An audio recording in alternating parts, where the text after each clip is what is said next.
What's up? All right. Can't goof around here at the beginning of this lecture because I have to go through a lot in 15 minutes. So bear with me. We're gonna go through this information. So this week we're going to be talking about the roles of the presidents. Last week we talked about what the president does. How the president gets elected mostly.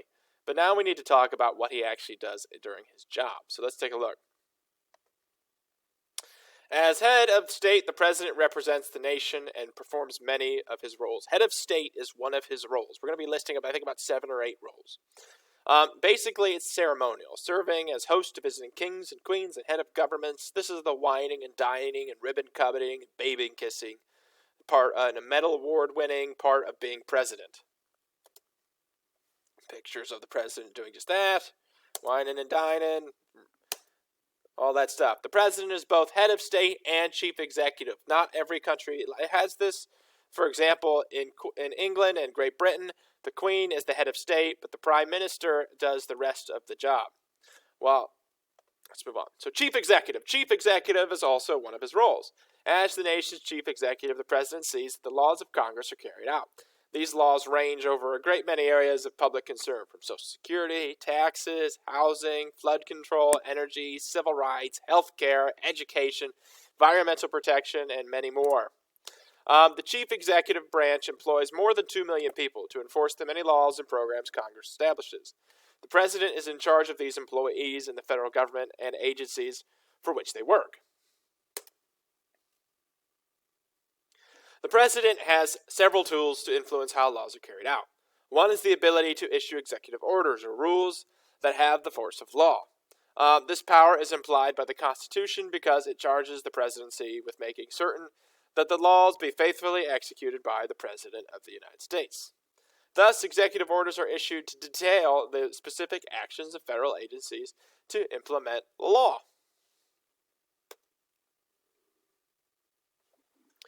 Another presidential tool is the power to appoint people to important offices in the executive branch. Besides cabinet members, presidents appoint about 2,200 top-level federal official agency directors, deputy directors, and assistants. Presidents try to appoint officials who share their political beliefs.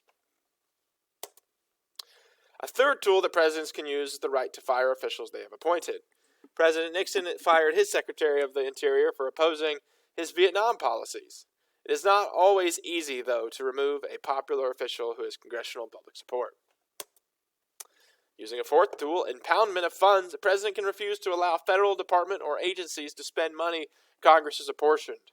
Most impoundments have been for routine matters or specific items. Sometimes that money is apportioned, but the president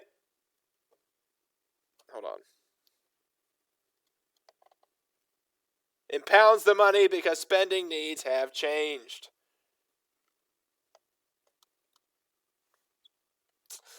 Yet another tool of power is the president's ability to appoint officials to the judiciary. Now, with Senate approval, the president appoints all federal judges, including those on the Supreme Court. By appointing justices with particular viewpoints on constitutional and other issues, the president is able to influence government and society. Also, he can grant reprieves and pardons. As chief executive, the president also can grant reprieves and pardons for offenses against the U.S. A reprieve grants a postponement of legal punishment. So basically, if you commit a crime, the president can forgive you. That's in the news a lot lately with Mr. Trump here. A pardon is a release from legal punishment. People who receive them have usually committed a federal crime. Now, finally, a president can grant amnesty. Amnesty is also a group pardon to people for an offense against the government. Now, Congress expects the executive branch to propose legislation it wishes to see enacted. This was clarified when Dwight D. Eisenhower once wanted Congress to act on a specific problem he was concerned about. So, the president also has legislative programs as a result. Usually, the president describes a legislative program in the annual State of the Union message to Congress. It calls attention to the president's ideas about how to solve key problems facing the country. This is a detailed legislative program that reflects the president's values and political beliefs. Now, when the president and the majority of Congress are from different parties, the president must work harder to influence Congress to support his programs. Presidents often meet with members of Congress to share their views. They will also appoint staff members to work closely with Congress on new laws. Presidents may also hand out political favors to get congressional support. They may visit a home of members of Congress during re-election, or the president may start a new federal project that will bring money and jobs to a member's home, state, or district. Now, another important tool in lawmaking is the veto power. Each bill Congress passes is sent to the president for approval. The president sometimes uses the threat of veto to force Congress to stop or change a bill that he does not like. The president's role as chief economic planner is another role that has also grown rapidly since the New Deal era of FDR. The Unemployment Act of 1946 also gave the president new duties. The laws directed the president to submit an annual economic report to the president. The law for the first time said the government was responsible for promoting high employment and purchasing power. Also in 1970, Congress gave President Nixon the power to control prices and wages. 1 year later, the president put a 90-day freeze on all prices, rents, wages, and salaries. One of the president's economic duties is to prepare also an annual budget. The president supervises this work and spends many months with budget officials deciding which government program to support and which ones to cut back on. The president's political party expects the chief executive to also be a party leader, another role. The president may give speeches to help party members who are running for office or may attend fundraising activities to help raise money for the party.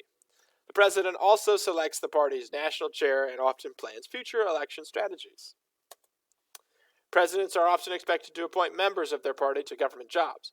These appointments ensure that supporters will remain committed to a president's program. Political patronage or appointments to political office rewards the people who have helped to get the president elected. Now, the president directs foreign policy of the United States with other countries in the world. Because of this, he is also the chief diplomat. And with Congress, because the Congress also has powers related to foreign policy, a struggle continues between the president and Congress over who will exercise control of the government or its foreign policy. The president has an advantage in this area. He has access to more information about foreign affairs than most of Congress. The administration sometimes classifies this information as secret. The CIA and the NSC constantly give the president the latest information to help make foreign policy decisions for the country. Now, as chief diplomat, the president has the sole power to negotiate and sign treaties. As a part of the constitutional system of checks and balances, however, 2/3 of the Senate must approve all treaties before they can go into effect. Now, the power to make executive agreements. The president also has the authority to make executive agreements with other countries. Executive agreements are pacts between the president and the head of a foreign government. These agreements have the same legal status as treaties, but they do not require Senate consent and are far from permanent. Most executive agreements involve routine matters, but some presidents have used executive agreements to conclude more serious arrangements with other countries. Now, as chief diplomat, the president decides whether the United States will also recognize governments of other countries. This power means the president determines whether the U.S. government will acknowledge the legal existence of another government and have dealings with that government. Ta-da! Now, one of the president's also most important roles is that of commander-in-chief. Presidents can back up their foreign policy decisions with military force when needed. And of course, here I have the epic picture of Obama and all of his staff in the Situation Room watching the attack on Osama bin Laden's compound going down.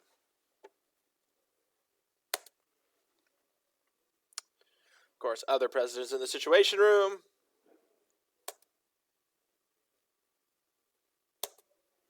The president shares with Congress the power to make war. However, today, the Congress doesn't do a lot of declaring of war, and quite frankly, it's really up to the president whether or not our military engages in anything. Quite a heady power to have. 2001, President George W. Bush began his war on terrorism by sending troops into Afghanistan without asking for Congress's approval initially. Oftentimes, though, the president, although he can control the armed forces, lets the generals and admirals and other leaders do the day-to-day control of the military. The president, however, is responsible for key military decisions that represent overall policy and strategy. As commander-in-chief, the president does not have the authority to use nuclear weapons. Does have the authority to use nuclear weapons, and is often his greatest power. President Nixon said he could walk into his office and in 20 minutes kill 70 million people.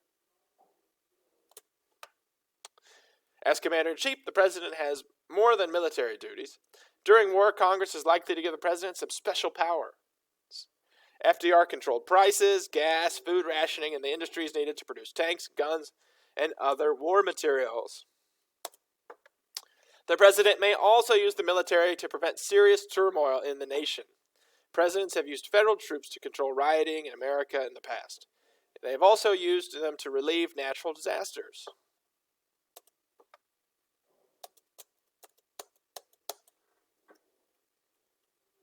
Have I finished? Did I make it?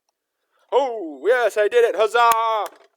I made it. So, you guys are going to do this, and you're going to have another project related to the roles of the president this week. Email me if you have any questions at ksearcy@spartan.limaceschools.org. Peace out.